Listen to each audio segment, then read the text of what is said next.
Hello दोस्तों, मैं आप सभी का दोस्त कुमार गौतम आपके अपने channel SP with legal knowledge परिवार में आप सभी का स्वागत करता हूं। आज हम बात कर रहे हैं मानवाधिकार अधिनियम 1953 के पार्ट 3 की। पार्ट 2 तक हमारा वीडियो पहले अपलोड हो चुके हैं। पार्ट 1 में हमने देखा मानवाधिकार के ऐतिहासिक पृष्ठभूमि को और मानवाधिकार के उद्देश्य से क्यों लाया गया, उसकी ज़रूरत क्यों महसूस की गई, इन सभी तथ्यों और बिंदुओं को देखते हुए पार्ट 1 बनाया गया है। पार्ट टू में अध्याय 1 से लेके अध्याय 2 तक, जिसमें टोटल 11 धारा हैं, उनको पूर्णतः विस्तारपूर्वक परिभाषित व समझाया गया है। आइए हम बात करते हैं अध्याय 3 की तरफ।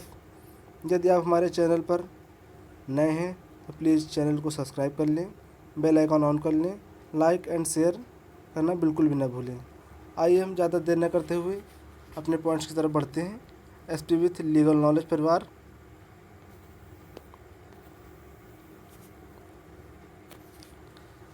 अध्याय 3, आयोग की कार्य व शक्तियाँ। आयोग की कार्य व शक्तियाँ क्या होंगी? धारा 12 कहती है कि आयोग के क्या क्या कृत्य होंगे। धारा 12 की कुछ उपधाराएं जो हैं, किसी पीड़ित व्यक्ति को न्यायालय में प्रस्तुत करने के लिए अर्जी।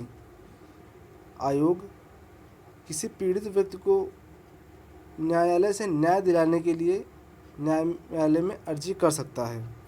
मानवाधिकारों को उल्लंघन या दुष्प्रेरण किए जाने पर आयोग द्वारा उसके कृत्यों की शक्ति मानवाधिकार आयोग में संगठित है। मानवाधिकार का उल्लंघन होने पर पुनर्विलोकन करना और उनके प्रभाव पर पूर्ण कार्य में उनके लिए उपायों की सिफारिशें करना। मानवाधिकार से संबंधित कोई कार्यवाही लंबित है, उस पर मानवाधिकार आयोग को न्यायालय के अनुमोदन से हस्तक्षेप करने का अधिकार है। मानवाधिकार उल्लंघन पर पुनर्विलोकन करने की शक्ति मानवाधिकार आयोग के पास है। आतंकवाद की ऐसी गतिविधियों को मानवाधिकार आयोग पर विघ्न डालती हैं। मानवाधिकार आयोग पुनर्विलोकन करना और समुचित कार्यवाही करने की सिफारिशें कर सकता है। मानवाधिकार से संबंधित संधियां और अन्य अंतर्राष्ट्रीय दस्तावेजों का अध्ययन करना, उसमें कार्यान्वयन करना, ये सभी मानवाधिकार के कार्य एवं शक्तियाँ हैं।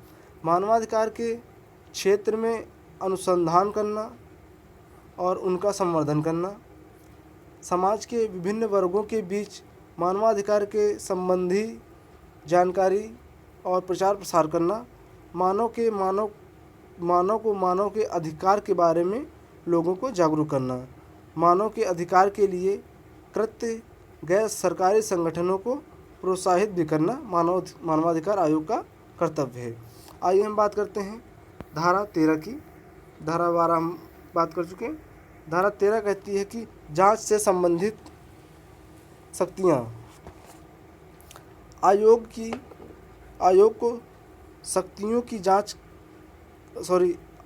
को शिकायतों की जांच करते समय सिविल प्रक्रिया संहिता 1908 की सारी शक्तियाँ प्राप्त हैं।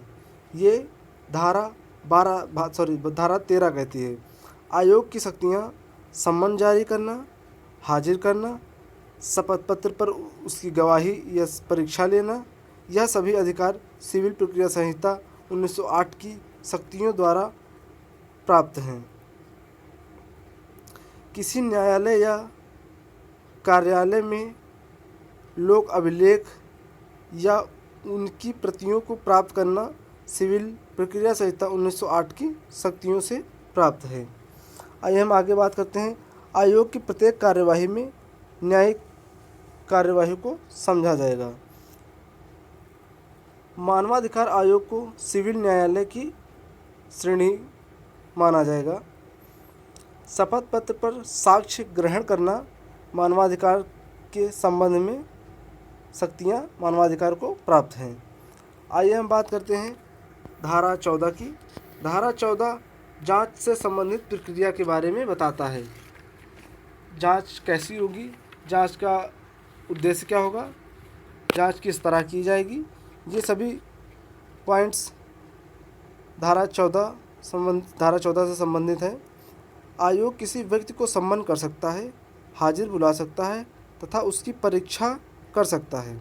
आयोग किसी दस्तावेज को प्रकट और पेश किए जाने की अपेक्षा कर सकता है। आयोग किसी कार्यालय से किसी लोक अभिलेख या उसकी प्रतिलिपि की अपेक्षा कर सकता है। किसी दस्तावेज को प्रकट करने तथा पेश करने के लिए आयोग बाध्यकारी कर सकता है। आइए हम बात करते हैं, धारा 15 की तरफ बढ़ते हैं। आयोग के समक्ष व्यक्तियों द्वारा किए गए कथन। एक ऐसे प्रश्न के उत्तर की अपेक्षा आयोग करता है जिसके लिए वह व्यक्ति बाध्यकारी है। जांच की विषय वस्तु क्या होगी, ये धारा 15 में बताया गया है। आयोग के समक्ष व्यक्ति का कथन क्या होगा, किस प्रकार से उसकी कार्यवाही की जाएगी, ये धारा 15 बताती है। आयोग के समक्ष साक्ष्य देने के अनुक्रम में किसी व्यक्ति द्वारा किया गया कोई कथन ऐसे कथन द्वारा मिथ्या साक्ष्य देने के लिए वह व्यक्ति अपराधी होगा। यदि वह झूठा साक्ष्य देता है तो सिविल या दंडिक कार्यवाही उस व्यक्ति पर की जा सकती है। आइए हम बढ़ते हैं धारा 16 की तरफ। धारा 16 हमारी क्या कहती है? धारा 16 हमारी कहती है कि उन व्यक्तियों की सुनवाई जिन पर प्रतिफल प्रभाव डाला जा सकता है। आयोग किसी व्यक्ति के आचरण की जांच करना आवश्यक समझता है। आयोग की यह राय है कि जांच से किसी व्यक्ति की ख्याति पर प्रतिकूल प्रभाव ना पड़े। आयोग इन सभी बातों का ध्यान रखते हुए किस व्यक्ति की कार्यवाही की जानी है, किस व्यक्ति से गवाही लेनी है, किस व्यक्ति से कथन कराना है, उसकी सारी स्थितियों को देखते हुए आयोग उनसे अपने न्यायालय में प्रस्तुत होने के लिए बुला सकता है सम्मन द्वारा, जो कि सीपीसी की धारा 1908 जो हमारी कहती है कि मानवाधिकार न्यायालय को सिविल न्यायालय के दृष्टि के रूप में माना जाएगा। आइए हम बात करते हैं धारा 17 की तरफ। धारा 17 शिकायतों की जांच, ये भी गलती से टाइप हो गया, शिकायतों की जांच। धारा 17 बताती है शिकायतों की जांच किस प्रकार की जाएगी। यदि आयोग को नियत समय के भीतर जानकारी रिपोर्ट प्राप्त नहीं होती है तो वह शिकायत के बारे में स्वयं संज्ञान कर सकता है। यदि जानकारी या रिपोर्ट की प्रति पर आयोग का यह समाधान हो जाता है कि कोई और जांच अपेक्षित नहीं है अथवा समाधान हो जाता है तो शिकायत के बारे में कार्यवाही नहीं की जाएगी। यह हमारी बताती है धारा 17। आइए हम बात करते हैं धारा 18 की तरफ बढ़ते हैं। जांच के दौरान कार्यवाही व जांच के पश्चात कार्यवाही। शिकायतकर्ता या पीड़ित व्यक्ति या उसके कुटुंब से संबंधित कोई सदस्य को ऐसे प्रतिक्रिया अनुसार की भरपाई करने की सिफारिश आयोग कर सकता है। राज्य या केंद्र सरकार से संबंधित व्यक्तियों के विरुद्ध अभियोग या कार्यवाही की सिफारिशें आयोग कर सकता है राज्य सरकार या केंद्र सरकारों से। आइए हम बात करते हैं धारा 19 की तरफ बढ़ते हैं। धारा 19 हमारी क्या कहती है? धारा 19 कहती है कि सशस्त्र बलों से संबंधित प्रक्रियाएं। आयोग सशस्त्र बलों के मानवाधिकार अतिक्रमण से संबंधित कार्यवाही कर सकता है। केंद्र सरकार की सिफारिशों पर की गई कार्यवाही के बारे में आयोग को 3 माह के भीतर या ऐसे और समय के भीतर रिपोर्ट सूचित करनी होगी।